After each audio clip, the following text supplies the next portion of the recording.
para a nossa meditação, Apocalipse capítulo 2, carta à igreja em Éfeso. Eu convido a igreja para ler em uníssono conosco. Nós precisamos entender, irmãos, o contexto aqui para extrair algumas lições preciosas para nós.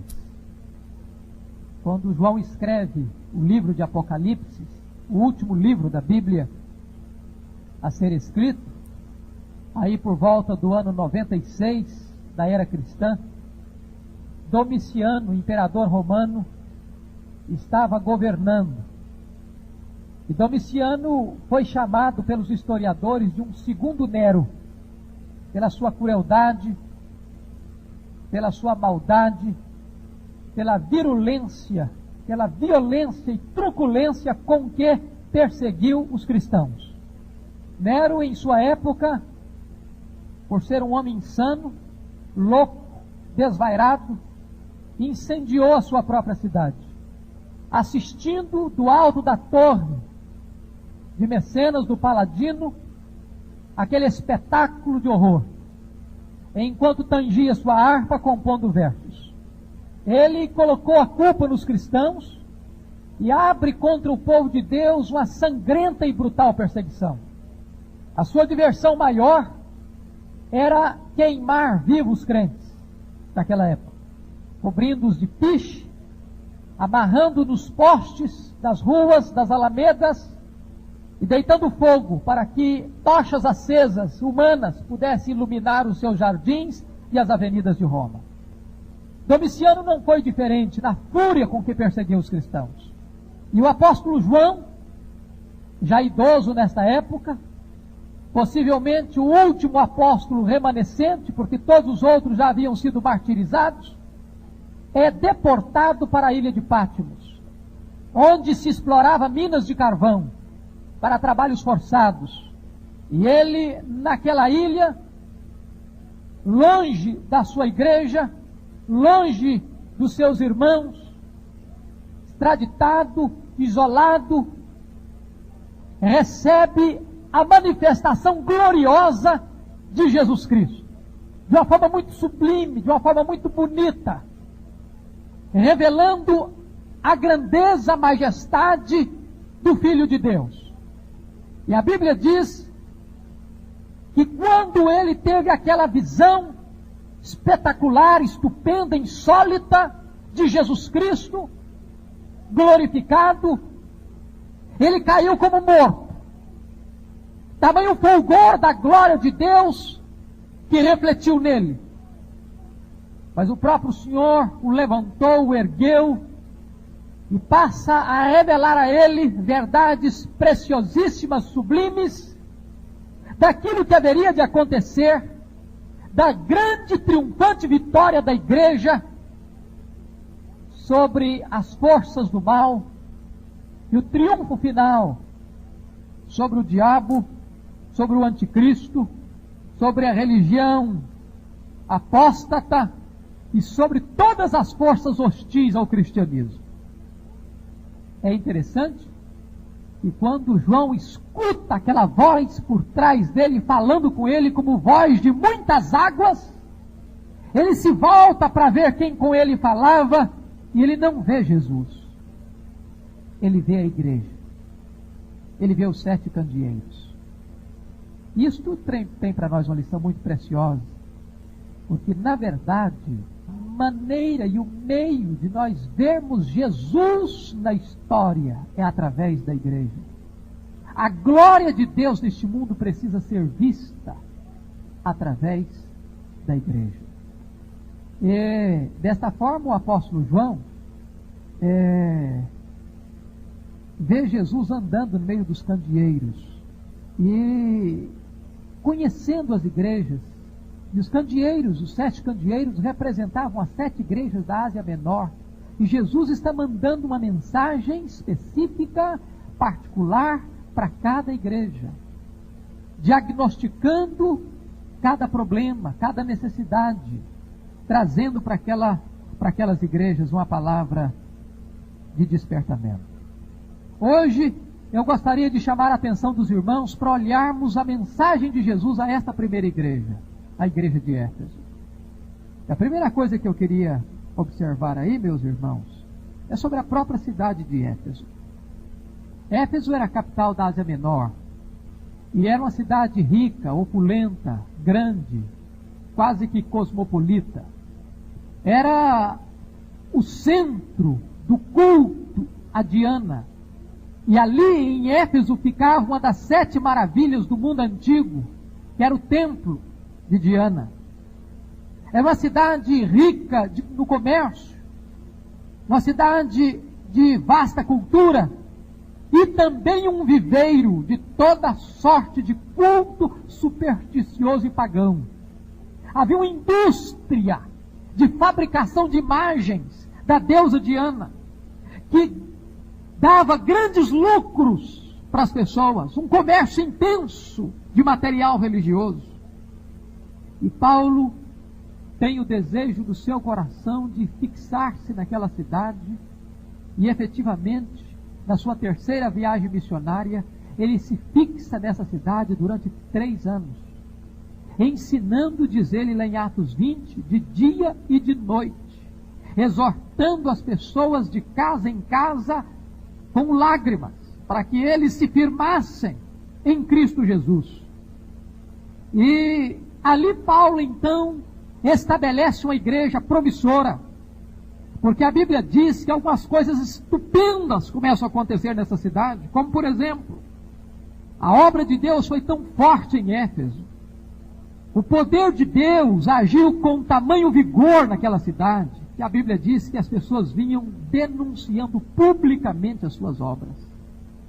Houve um convencimento de pecado tal na cidade, houve um derramar tão profuso da graça de Deus, que as pessoas eram incomodadas, eram compungidas, eram convencidas pelo Espírito Santo, e elas não podiam mais silenciar, abafar no peito a voz da consciência, e elas carregavam, então, com urgência, a necessidade de ir diante do povo, diante da igreja, para confessar os seus pecados. Se isso não bastasse, a Bíblia diz que eles começaram a romper com todas as peias, com todos os vínculos, com todas as alianças que tinham antes com aquela religião pagã, politeísta, supersticiosa, e traziam os seus livros de magia, os seus livros, diríamos hoje, de esoterismo, de espiritualização, completamente fora do cristianismo, e queimaram em praça pública os seus livros, rompendo com toda a sorte de ocultismo. E a Bíblia diz ainda que a partir de Éfeso, o Evangelho se irradiou por toda a Ásia Menor.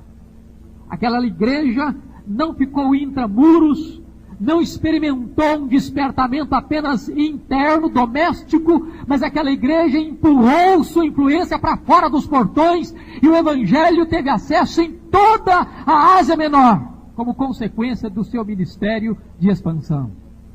E Paulo resume de uma forma muito feliz, e Lucas registra, lá em Atos 19, 20, que assim prevalecia a palavra de Deus na cidade de Éfeso. Pois bem, meus irmãos, para esta igreja, o apóstolo Paulo envia Timóteo, seu filho na fé, para ser pastor daquela igreja. E quando Paulo estava preso em Roma, na sua primeira prisão, ele escreve da prisão uma carta àquela igreja. E é muito interessante, você pode testificar isso na carta aos Efésios, no capítulo 1, o elogio que Paulo faz àquela igreja. Lá no capítulo 1, versículo 15, ele diz: por isso também eu, tendo ouvido a fé que há entre vós no Senhor Jesus, e o amor para com todos os santos, não cesso de dar graças por vós, fazendo menção de vós nas minhas orações. Paulo ressalta 2 aspectos sublimes da vida da igreja: fé e amor. Entretanto, agora, depois de aproximadamente uns 40 anos, o Senhor Jesus Cristo está mandando uma carta para essa igreja. Aquela geração primeira, contemporânea da plantação da igreja no tempo de Paulo, possivelmente já não estava mais na proa, na frente da igreja. Agora uma nova geração tinha se levantado, E como a igreja se encontra 40 anos depois? Qual é o diagnóstico que Jesus Cristo vai fazer desta igreja 40 anos depois? O que Jesus Cristo lê? Qual é a exegese? Qual é a interpretação? Qual é a leitura que Jesus vai fazer da vida desta igreja 40 anos depois? É isso que vamos ver. Então vamos agora, precisamente, nos deter no conteúdo da carta. Mantenha sua Bíblia aberta aí, para vermos em primeiro lugar o remetente da carta. É o próprio Senhor Jesus. E o que a Bíblia nos ensina aqui? Versículo 1. Ao anjo da igreja em Éfeso escreve: estas coisas diz aquele que conserva na mão direita as 7 estrelas e que anda no meio dos 7 candeeiros. Se você quer saber o que significa essa linguagem figurada, você pode olhar nessa mesma página, capítulo 1, versículo 20. Quanto ao mistério das 7 estrelas que viste na minha mão direita e os 7 candeeiros de ouro, as 7 estrelas são os anjos das 7 igrejas. E os 7 candeeiros são as 7 igrejas. A primeira coisa que você percebe aqui, então, é que ele conserva na mão direita, na mão destra, na mão do trabalho, da força, da destreza, conserva na sua mão direita as 7 estrelas. E a primeira coisa que eu chamo a sua atenção aqui é a palavra conservar. Tá? Leia o versículo, capítulo 1, versículo 16, que diz aí: tinha na mão direita 7 estrelas. Agora, veja aqui no verso 1, aquele que conserva na mão direita. Existe uma diferença aí da palavra do capítulo 1, versículo 16, tinha na mão direita, para esse aqui, essa palavra do verso 1 do capítulo 2, conserva na mão direita. O verbo grego aqui sugere, traz a ideia de manter absolutamente dentro da mão alguma coisa.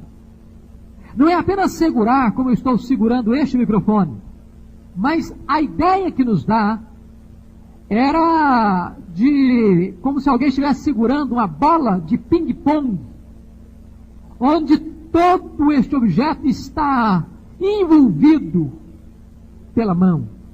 O que Jesus está afirmando aqui é que ele tem absoluto controle, domínio sobre a igreja. O remetente da carta está passando esta ideia para nós, de que os anjos da igreja estão nas suas mãos, dentro daquela linguagem de Jesus em João 10, versículo 28. Ele conhece as suas ovelhas o conhecem, ele lhes dá a vida eterna e ninguém as arrebatará das suas mãos. Aquela ideia que Paulo passa para nós em Romanos 8, 38 e 39, porque eu estou bem certo de que nem a vida, nem a morte, nem anjos, nem principados, nem poderes, nem altura, nem profundidade, nem qualquer outra criatura poderá nos separar do amor de Deus que está em Cristo Jesus, nosso Senhor. Esta ideia de absoluto controle que ele está passando aqui. E Jesus tem o controle sobre a igreja. Não lemos lá na sua palavra sublime o apóstolo Pedro: eu edificarei a minha igreja e as portas do inferno não prevalecerão contra ela. A segunda coisa que você descobre aqui sobre o remetente é a sua presença perscrutadora na igreja. Olha o verso 1 ainda. Estas coisas diz aquele que conserva na mão direita as 7 estrelas e que anda no meio dos 7 candeeiros. Os 7 candeeiros são as 7 igrejas. Então o que Jesus faz? Ele não só tem a liderança dessa igreja nas mãos, mas ele anda no meio da igreja. Anda para quê? Com que finalidade? Para mim, meus irmãos, esta é uma das coisas mais tremendas que a Bíblia fala. É que Jesus está no meio de nós. A consciência da presença de Jesus no meio da igreja deve nos trazer um grande alento e também um profundo temor. Profundo temor. Deve gerar em nós um grande desconforto se estamos fazendo qualquer concessão ao pecado. Porque Ele está olhando, Ele está vendo, Ele está passeando. Ele está aqui. Pelos olhos da fé, poderíamos ver a orla de seus vestidos roçando cada um de nós, tocando em cada um de nós. Ele está aqui. Onde estiverem 2 ou 3 reunidos em meu nome, eu estou ali no meio deles. Eis que eu estou convosco todos os dias até a consumação dos séculos. E Jesus está sempre andando no meio da igreja. E andando com que finalidade? Se você ler as 7 cartas, você vai perceber que ele está andando para encorajar a igreja, para corrigir a igreja, para exortar a igreja, para consolar a igreja e para trazer promessas gloriosas à igreja. Outra coisa que você pode aprender aí é o seguinte: o que Jesus está vendo nesta igreja? Qual é o diagnóstico que Jesus faz dessa igreja? Já parou para pensar? Jesus está aqui, Ele conhece essa igreja aqui, a primeira igreja presbiteriana de Vitória. Vocês não acham que seria uma boa pergunta a gente fazer para a gente mesmo? Jesus, qual é o diagnóstico que o senhor tem da primeira igreja presbiteriana de Vitória? Já pararam para pensar nisso? Se Jesus estivesse mandando uma carta para a primeira igreja de Vitória, sobre o que ele falaria? Sobre o que ele nos exortaria? O que ele veria em nós? Qual seria a sua mensagem para nós? Eu gostaria que vocês olhassem para ver o que Jesus viu naquela igreja de Éfeso. A primeira coisa que Jesus viu na igreja, sabe o que foi? Foi o trabalho da igreja. Jesus viu que aquela igreja era uma igreja trabalhadora, séria, que não cruzava os braços, que não era omissa, que não era lenta. Preste atenção aí no que está escrito no versículo 2. Conheço as tuas obras, assim o teu labor. A palavra labor aí, kopos, no grego, traz a ideia de trabalhar até suar a camisa. Trabalho intenso, trabalho árduo, trabalho com zelo, com dedicação, com veemência, com coração inteiro.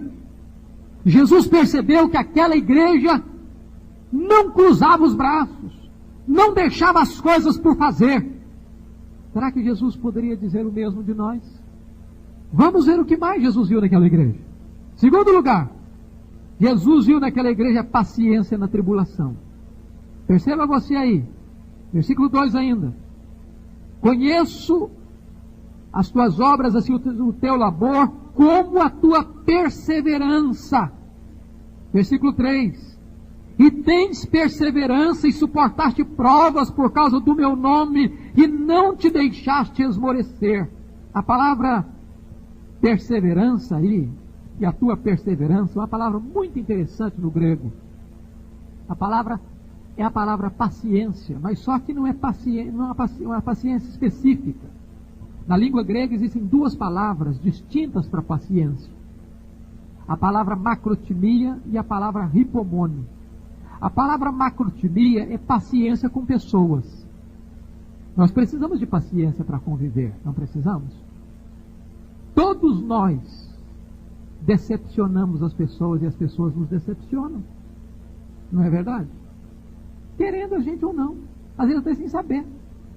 E precisamos paciência para viver em harmonia, em comunhão, perdoando uns aos outros. Mas a palavra que Jesus emprega aqui não é essa paciência, não é macrotimia, é hipomone. Hipomone é paciência com circunstâncias adversas. É paciência na tribulação, paciência na crise, paciência na dificuldade. E a palavra paciência aqui também não é aquela paciência estoica, de trincar os dentes, dizer o seguinte: eu aguento o esbarro, venha o que vier eu suporto, mas gemendo, mas encurvado, mas emborcado. Não, a palavra aqui é paciência triunfadora. E as lutas que a igreja de Éfeso a essas alturas estava enfrentando, irmãos, não eram lutas pequenas, não. Estava no comando do império Domiciano, segundo Nero, perseguindo, matando, prendendo, açoitando, escravizando as pessoas, torturando as pessoas. E a igreja suportando toda esta avalanche de maldade, e firme, com alegria, testemunhando do Senhor. Como é que você faz quando as coisas começam a piorar para você? Algumas pessoas, conforme a parábola que Jesus contou, são como semente que cai no meio dos espinheiros. Preocupações da vida, os prazeres da vida, as concorrências afogam, apagam. Outras são como semente caída na meio da pedra. As lutas e as provas queimam, não cresce, não vai adiante. E a pessoa se decepciona. Não é bem isso que eu queria. Eu pensei que ao me tornar uma pessoa cristã, tudo fosse ficar bom na minha vida. Eu não tivesse mais problema, eu não tivesse mais luta, eu não tivesse mais dificuldade. Depois que eu me entreguei a Cristo, parece que os problemas avolumaram, parece que eu passei a ter mais dificuldade. E então a pessoa se decepciona com a fé, se decepciona com Deus, arrefece o ânimo, retrocede na sua jornada. Mas aqui o Senhor Jesus está dizendo que aquela igreja, ao enfrentar lutas, provas, ela perseverou. Ela teve paciência para enfrentar a crise e ser vencedora. Foi isso que Jesus viu na igreja. O que mais Jesus viu na igreja? Em terceiro lugar, Jesus viu fidelidade doutrinária. Olha aí o capítulo 2, versículo 2. E não podes suportar homens maus, puseste à prova os que a si mesmos se declaram apóstolos e não são, e os achaste mentirosos. Se você olhar, versículo 6, Jesus ainda diz: tens contudo a teu favor que odeias as obras dos nicolaítas, as quais eu também odeio. Meus irmãos, aquela igreja era uma igreja fiel à doutrina, fiel à palavra. Primeira coisa que ela fazia é o seguinte: botar à prova. Ela não aceitava as pessoas chegarem lá na igreja e falar qualquer coisa. Naquela época, algumas pessoas percorriam as cidades, dizendo-se apóstolos, e pregavam heresias. E falavam coisas absurdas que não tinham fundamentação nas Escrituras. E quando esses aventureiros da fé chegavam em Éfeso, dizendo-se apóstolos, pregando heresias, a igreja de Éfeso não tolerava, não aceitava, rechaçava, reprovava e não deixava que aquelas pessoas falassem à igreja. E Jesus elogia isso, porque o Senhor tem zelo pela sua palavra. E parece que nós estamos vivendo em dias muito semelhantes, quando no mercado da fé, uma multiplicidade de mensagens, de pregações, de posições, de doutrinas, que não vertem, que não brotam da palavra, que não estão estribadas na palavra. E hoje a igreja precisa ter a mesma postura da igreja de Éfeso, não abrir a guarda para aquilo que não tem base na palavra de Deus, mas ser firme na palavra, ser sólida na doutrina, ter compromisso com a verdade, não abrir mão da doutrina bíblica e apostólica. O Senhor Jesus ainda diz aí no versículo 6, outra coisa interessante: tens contudo a teu favor que odeias as obras dos nicolaítas, as quais eu também odeio. Que coisa interessante, Jesus odeia? Jesus tem ódio? Jesus odeia com ódio consumado a heresia. Ele não tolera a heresia. A heresia provoca a ira santa de Jesus. E qual era a heresia dos nicolaítas? Os nicolaítas não queriam de jeito nenhum acabar com o cristianismo. Não. Sabe o que eles queriam? Uma versão mais moderna do cristianismo. A doutrina nicolaíta dizia o seguinte: nós não precisamos ser tão rígidos, tão austeros, tão radicais. Podemos ter um cristianismo mais moderno, mais complacente, mais liberal, mais concessivo. Nós podemos nos adequar ao meio, à circunstância. Eles apanharam aquilo que os liberais, na época que Paulo escreveu aos Romanos, estavam dizendo o seguinte: vamos pecar o máximo possível para que a graça de Deus seja mais abundante, Quanto mais você pecar, mais oportunidade tem a graça de Deus de agir. E as pessoas então confiavam na graça de Deus para justificar os seus atos libertinos. E viviam uma vida de desobediência, para justificar a confiança que tinham na graça de Deus. E a Bíblia diz que a igreja de Éfeso odiava isso. As pessoas que querem viver sem compromisso, sem santidade. Viver como todo mundo vive. Dizendo assim, nada tem nada a ver. Crente pode viver de qualquer jeito, todo mundo faz. Crente pode fazer também. É aquela ideia liberal. Não tem problema. Todo mundo faz. Não tem esse negócio de uma ética absoluta. Esse negócio de pecado, de erro, está na cabeça da pessoa. E nós estamos vivendo esse tempo. Poucos dias conversava com a pessoa, ela me disse, mas pastor, o que é pecado? O que é pecado?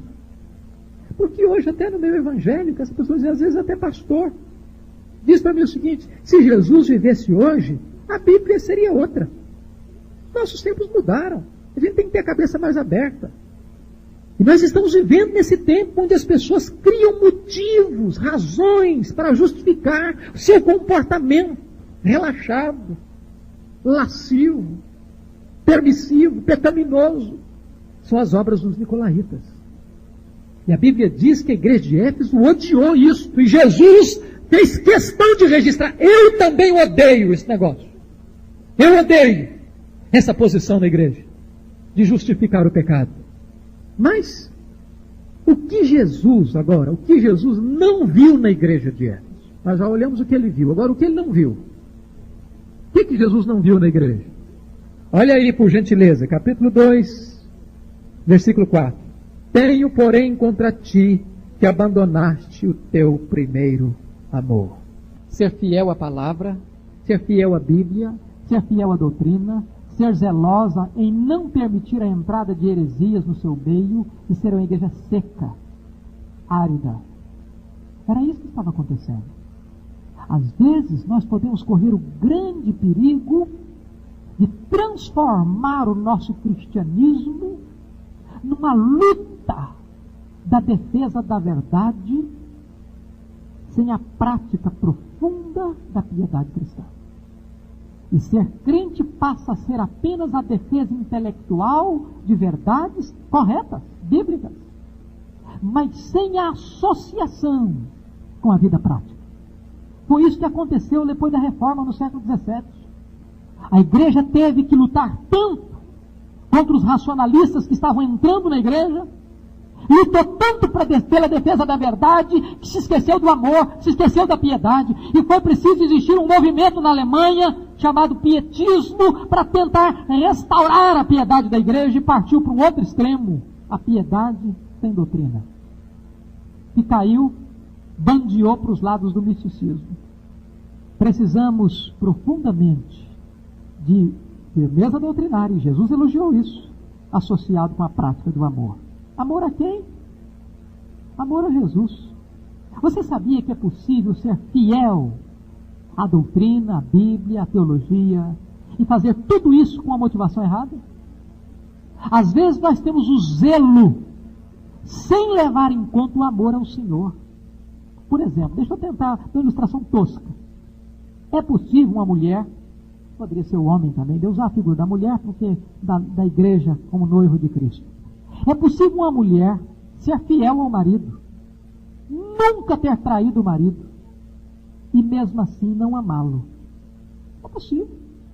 É possível uma mulher nunca ter olhado para outro homem, ser absolutamente íntegra na sua posição de respeito ao seu marido, entretanto não ter devotado a ele o seu afeto, a sua ternura, o seu carinho, o seu amor. É isso que está acontecendo aqui.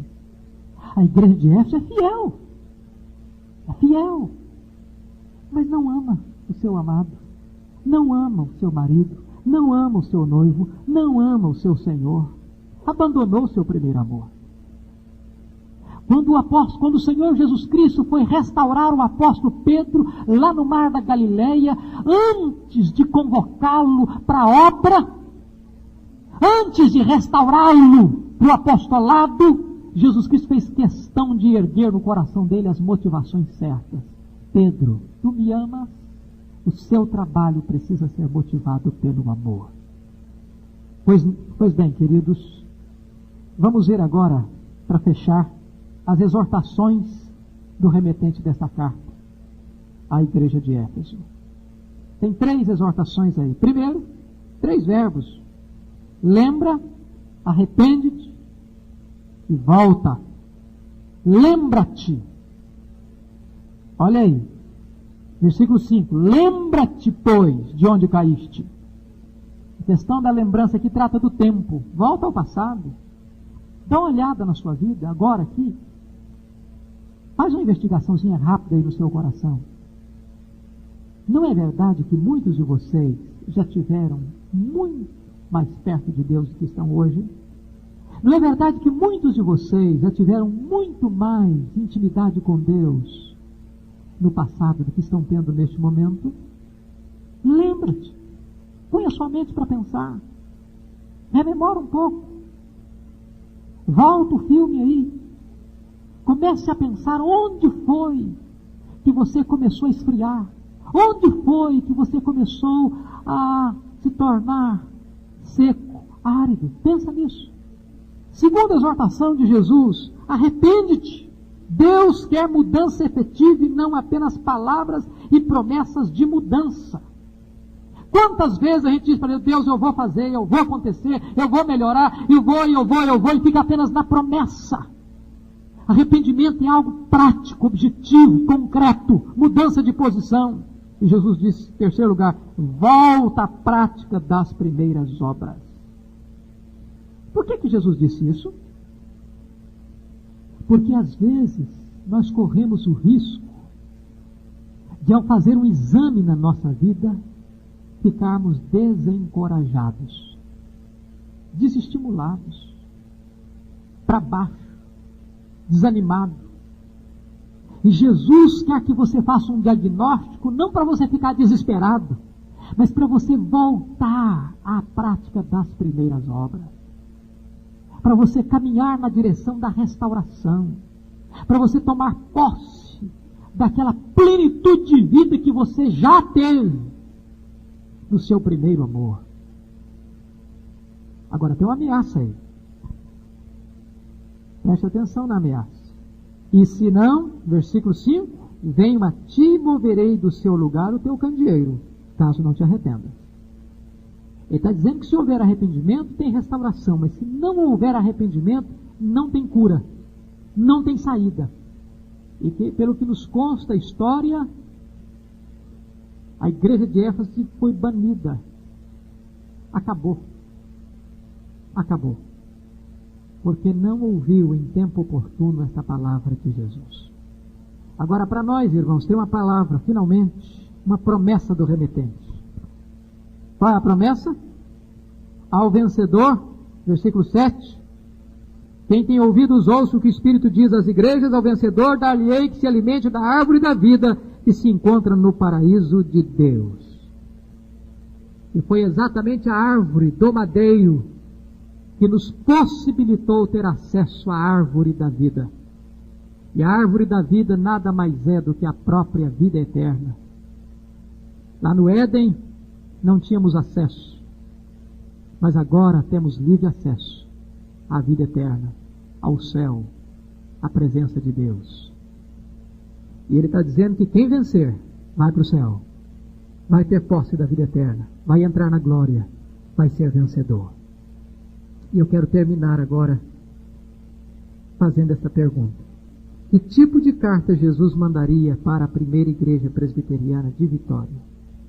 Vocês imaginam o que Jesus colocaria nessa carta?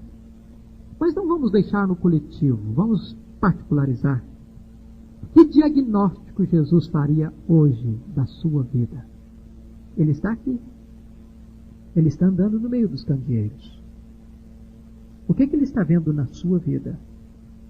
O que Jesus elogiaria em você? que Jesus veria de bom na sua vida, digno de nota? Que mereceria destaque na sua vida? Quais seriam os pontos vulneráveis que Jesus Cristo detectaria na sua vida? Em que área da sua vida Jesus Cristo tocaria para dizer: arrepende-te e volta-te à prática das primeiras obras? E o que ele disse à igreja de Éfeso, ele diz à nossa igreja: quem tem ouvidos, ouça o que o Espírito diz às igrejas. Que Deus nos abençoe. Amém.